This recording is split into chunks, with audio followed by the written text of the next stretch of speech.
پھر بچے کہیں کو پوچھتے ہیں. غلط بول رہا ہوں کیا؟ آج کل چل رہا ہے کہ نہیں چل رہا ہے؟ فیملی کو دیکھ کر گھر دیتے ہیں. تو پھر یہ تو اللہ کے دشمن ہے اونر. انہوں بولنا بچے زیادہ رہے تو گھر دے تجھے بول کو، کم سے کم وہ بہانے میں تو 4 بچے پیدا کرتا ہوں نہیں. فیملی کتنی ہے دیکھ کر بچے دیتے ہیں. نہیں میرے دوستو، ایسا نہیں کرنا چاہیے. بہرحال گھوڑا، ایک صحابی کو گھوڑے سے بڑا پیار تھا. پوچھنے لگے یا رسول اللہ مجھے گھوڑے سے بڑا پیار ہے، جنت میں گھوڑا ملے گا؟ اللہ کے رسول نے اس دیہاتی کے بھولے بھالے سوال کو سن کر اسے بشارت دیتے ہیں کہ میرے بھائی جنت میں گھوڑا بھی رہے گا. اس وقت میں اپنے آنکھوں سے تیرے گھوڑے کو جنت میں دیکھ رہا ہوں. جو چاہو گے وہ ملے گا انشاءاللہ جنت میں. جو چاہو گے وہ ملے گا، گھوڑے، اونٹاں، جیسا ہے ویسا آپ کے چاہت کے. وَلَكُمْ فِيهَا مَا تَشْتَهِي أَنفُسُكُمْ وَلَكُمْ فِيهَا مَا تَدَّعُونَ. تم جو چاہو گے وہ ملے گا، اللہ تم سے جو وعدہ کیا ہے وہ بھی ملے گا. بہرحال وہ جنت عدن کو گئے. اللہ کے رسول صلی اللہ علیہ وسلم جا کر دیکھتے ہیں کہ قطار قطار حوریں کھڑی ہوئی ہیں. انہی حوروں کے بارے میں آیا ہے کہ یہ ایسی حوریں رہیں گی لم یطمثہن انس قبلہم ولا جان. یہ جنت عدن میں رہنے والی، ویسے تو جنت پوری جنت میں رہنے والی حوروں کا یہی حال ہے، لیکن تفسیر میں آیا اس لیے میں آپ کے سامنے عرض کر رہا ہوں. ایسی حوریں ہوں گی لم یطمثہن انس قبلہم ولا جان، کہ یہ ایسی پاک حوریں ہوں گی کہ ان کے جسم پر نہ کسی انسان کا ہاتھ لگا ہوا ہوگا نہ کسی جن کا ہاتھ لگا ہوا ہوگا، بلکہ لم یطمثہن کی تفسیر میں علماء نے فرمایا کوئی آدمی دیکھا تک نہیں رہے گا. ہمیں جائیں گے، ہمارے سے نکاح ہوگا، ہمیں فرسٹ ان کو دیکھیں گے تو انشاءاللہ ہمارے سے پہلے کوئی ان کو. یہ بھروسے کی عورت شاید ہمارے بنگلور کے اندر کہیں نہیں ملے گی. الزام نہیں میرے دوست، یہ گارنٹی کی شاید کوئی عورت آدمی کے اندر نہیں ملے گی کہ جس پر کسی کی نگاہ تک نہ پڑی ہے.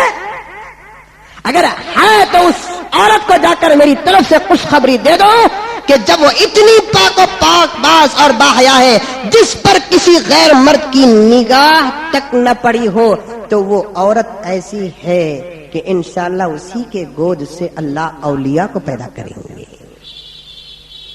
ہے عورت آج جنت کی حور کون سی ہوگی؟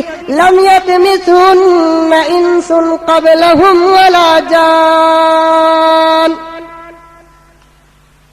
جس پر کسی کی نظر نہیں پڑی ہوگی، دیکھے تک نہیں رہیں گے، چھپ کو بھی کوئی دیکھا نہیں ہوگا. ہمارے گھر کی عورتیں اللہ اس وقت تو ایمان کی حفاظت کے بعد اگر کسی چیز کی سب سے زیادہ دعا کی ضرورت ہے تو میرے عمر فاروق کے مصلیوں میری اس بات کو جا کر پھیلا دو کہ اس وقت ماں اور بہنوں کی عزت اور آبرو کی حفاظت کی سخت دعا کروا ہے. اسی لیے تو اولیاء کرام نے فرمایا کہ وہ عورت جو باہر جاتی ہے جس پر غیر مردوں کی نگاہ پڑتی ہے وہ اپنے گھر کو آئے تو غسل کر لے، اس لیے کہ وہ تنہا ہے. راستے میں جتنے مردوں کی نگاہ پڑی وہ آنکھوں کے زنا میں مبتلا ہو کر گھر کو آئے. نہیں ہمیں برقع اوڑھ کر بھیجتے ہیں. برقع بھی برقعے کے سکا رہا تو فبیہا.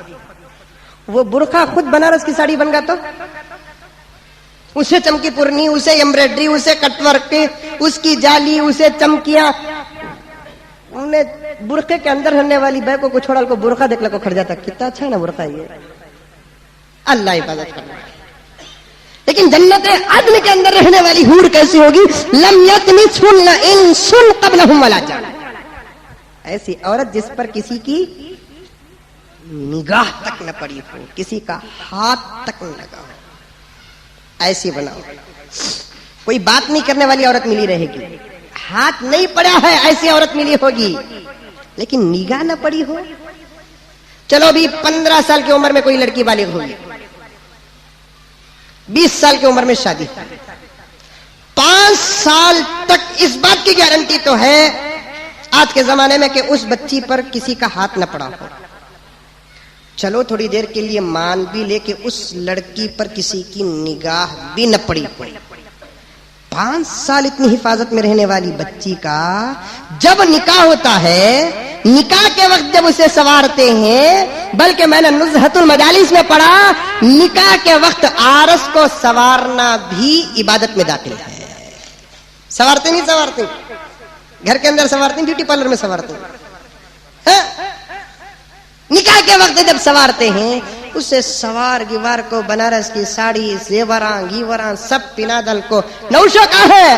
انہیں کہاں کی پڑیا ہے بیچارہ باپ، ابھی کیا بھی بولا نہیں نا، الحمدللہ میں نے قبول کیا بولا نہیں.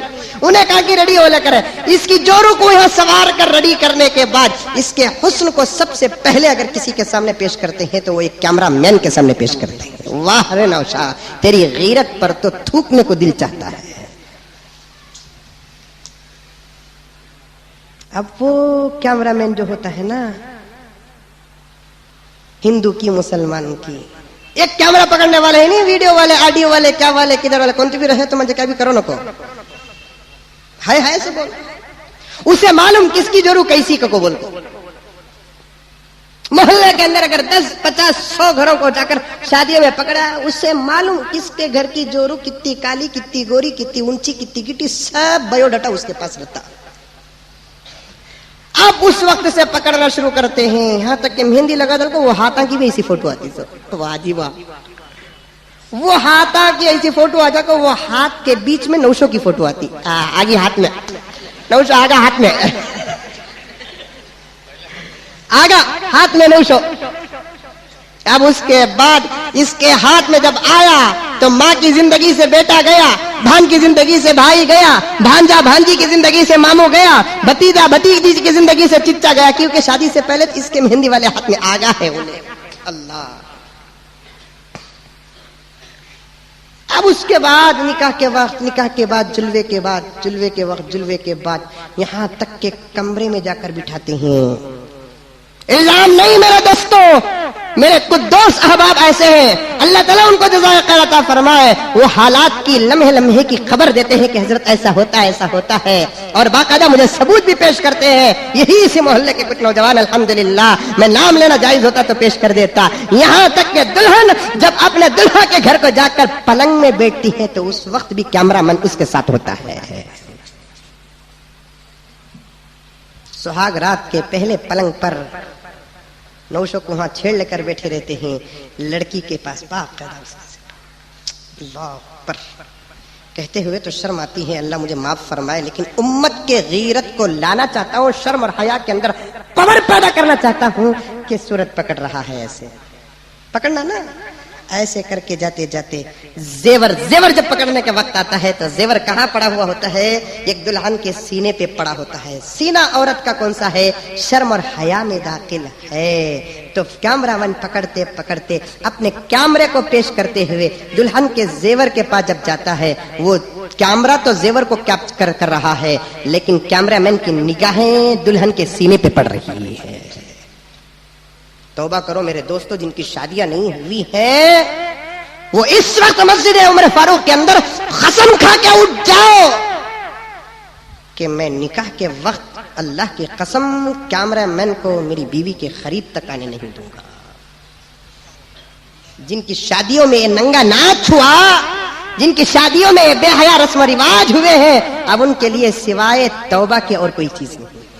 پہلے توبہ کرو، اس کے بعد جا کر اپنی شادی کی سی ڈی کو توڑ کر ختم کر دو، کیونکہ جب بھی دیکھا جائے گا دیکھنے والوں کی نگاہیں ان نوشاہوں کے بیویوں کے پورے جسم پہ پڑتی رہیں. دنیا کا جو نکاح ہوتا ہے مقدس نکاح ہوتا ہے، جنت کی حور کا نکاح اصل نہیں، دنیا کی عورت کا نکاح اصل ہے. اسی لیے یہاں کی عورت وہاں کی ملکہ ہوتی ہے، یہ نکاح اصل ہے. یہاں کی بیوی اصل ہے، وہاں کی بیوی تو ہماری بیوی کی غلام ہے. حور عین کا تذکرہ کیا تھا نا 2 جمعہ پہلے یا دوسرا جمعہ پہلے، وہ حور عین بھی یہاں دنیا میں رہنے والی ہماری بیوی کی غلام ہے، وہ انہیں اصل نہیں، ہماری بیوی اصل ہے. اور دنیا میں رہنے والی ہماری بیوی اتنی خوبصورت ہوگی. اب بولتے رہیں گے، پہ سوچتے رہیں گے کہ حضرت وہ دنیا کے وہ جنت کی حوریں کتنی خوبصورت ہیں، کتنی خوبصورت ہیں. میرے دوستو، جنت کی حوروں سے زیادہ حقیقت میں دنیا کی ہماری بیوی خوبصورت رہے گی، لیکن شرط یہ ہے وہ عورت جو دنیا کے اندر اپنے چہرے کو غیر مردوں سے چھپاتی ہے، وہ عورت انشاءاللہ تعالی جنت میں حوروں سے بھی زیادہ خوبصورت رہے گی. توڑ دو سیڑھیوں کو. یہ اصل بیوی ہے ہماری. اس کے نکاح پر، یہ ہمارے نکاح میں آنے والی بیوی پر بھی کتنے مردوں کی نگاہ پڑتی ہے. وہ جنت کی حور کیسے؟ جو جنت عدن میں رہنے والی ہے. قرآن کہتا ہے کہ لم یطمثہن انس قبلہم ولا جان، جس پر کسی مرد یا کسی جن مرد کسی کی نگاہ نہیں پڑی ہوئی ہوگی، اسی کو تو خوبصورت کہتے ہیں. حضرت فاطمہ سے پوچھا گیا سب سے بہترین عورت کون ہے؟ حضرت فاطمہ نے جواب دیا لا یرین الرجال ولا یرونہن، وہ عورت سب سے زیادہ خیر والی ہے، خوبصورت ہے، اچھی ہے. عورت کے لیے بہترین تحفہ اس عورت کے لیے ملتا ہے جس عورت پر نہ کسی کی نظر پڑے اور وہ عورت کسی مرد کو نہ دیکھے. اب دیکھیے اللہ کے رسول داخل ہوتے ہیں تو وہ جنت کی عدن کی عورتیں کچھ گنگنانے لگیں، جن کو سن کر اللہ کے رسول کو مزہ آیا. میرے آقا پوچھتے ہیں جبرائیل سے، یا رسول اللہ، اے جبرائیل یہ کیا گنگنا رہی ہیں؟ تو اللہ کے رسول کو حضرت جبرائیل نے عرض کیا کہ یا رسول اللہ، آپ پر جو کلام نازل ہونے والا ہے وہ کلام کی یہ حوریں حافظہ ہیں. پورے حوریں، پورا تذکرہ، پوری تفصیل دیکھ کر جب اللہ کے رسول دنیا میں تشریف لائے تو صحابہ کے درمیان میں پیش کیے. ایک صحابی کہنے لگے خوش ہو کر یا رسول اللہ، اتنے ہزاروں لاکھوں حوروں میں سے ایک سے تو کم میرا نکاح ہوگا. اللہ کے رسول نے فرمایا میرے لاڈلے، دنیا کے کم ترین جنتی کو، گنہگار جنتی کو، جس کو سب سے اخیر میں اللہ تعالیٰ نے جنت میں داخل کیا ہے، ایسے جنتی کو اللہ تعالیٰ کم سے کم 70 پر 2 حوروں سے نکاح کریں گے. کتنے حوروں سے؟ 72. 70 پر 2 حوروں سے نکاح کریں گے. لیکن جنت عدن کی حور کو حاصل کرنے کے لیے دنیا کے اندر میری اتباع کرنا لازم ہے. تو وہ صحابی قسم کھا کر کہتے ہیں یا رسول اللہ، اس کے بعد میں آپ کی کسی سنت کو نہیں چھوڑوں گا، اس لیے کہ مجھے جنت عدن کی حوروں سے نکاح کرنا ہے. بہرحال یہ مختصر سا خاکہ رہا جنت کے حوروں کا اور جنت کے مناظر کا. اور بھی بہت ساری باتیں ہیں، اور بالخصوص جہنم کو اللہ کے رسول صلی اللہ علیہ وسلم نے کیا دیکھا اور کیسے دیکھا، آئندہ جمعہ آپ کے سامنے عرض کروں گا. دعا کیجئے کہ اللہ تبارک و تعالی مجھے اور آپ کو، تمام عالم اسلام کو اس جنت کے حقدار بننے کے لیے دنیا میں عمل کرنے کی توفیق اور سعادت عطا فرمائے. آخر میں حسب معمول میرے دوستو، درمیان میں شب برات بھی گیا. الحمدللہ تقریباً 75,000 روپے آپ لوگوں نے ہماری مسجد کی توسیع اور تعمیر کے لیے چندہ عنایت فرمایا، جبکہ گزشتہ جمعہ بھی تقریباً 15,000 روپے تک تقریباً چندہ ہوا. اللہ تعالیٰ آپ کو توفیق دے رہے ہیں. یقیناً ہماری اس مسجد کے مصلی حضرات قابل فخر ہیں کہ وہ بہت دیتے ہیں. میں خود آپ کا شکریہ ادا کرتا ہوں اور آپ کے لیے دعا کرتا ہوں کہ اللہ ان کو اور بھی دے، اور بھی دے، اور بھی دے، اتنا دے کہ ان کے پاس رکھنے کی جگہ نہ ہو. ارے بولو بھی آمین زور سے. کتنی اچھی دعا دیا. خوش ہو کو آمین بولا کو منجے بولیں گے دکھتا تم نہ بھی ہمیں دیتی ہیں حضرت بول کر خاموش اونگلے کو بیٹھی. اللہ اتنا دے کہ ان کو رکھنے کی جگہ نہ ہو. کیونکہ آپ کوئی معمولی کام نہیں کر رہے ہیں کہ ہر جمعہ 15-20 ہزار روپے، شب برات اور تاخراتوں میں 70-80 ہزار روپے یقیناً دیتے ہیں. شب برات کو دیے بول کر یہ جمعہ دینا نہیں سر کو، وہ شب برات کا چندہ رہا، یہ جمعے کا چندہ ہے. انشاءاللہ اللہ تعالیٰ آپ کے دینے اور دلانے کو قبول فرمائے گا. میری دعا ہے آمین ثم آمین. وآخر دعوانا الحمدللہ رب العالمین.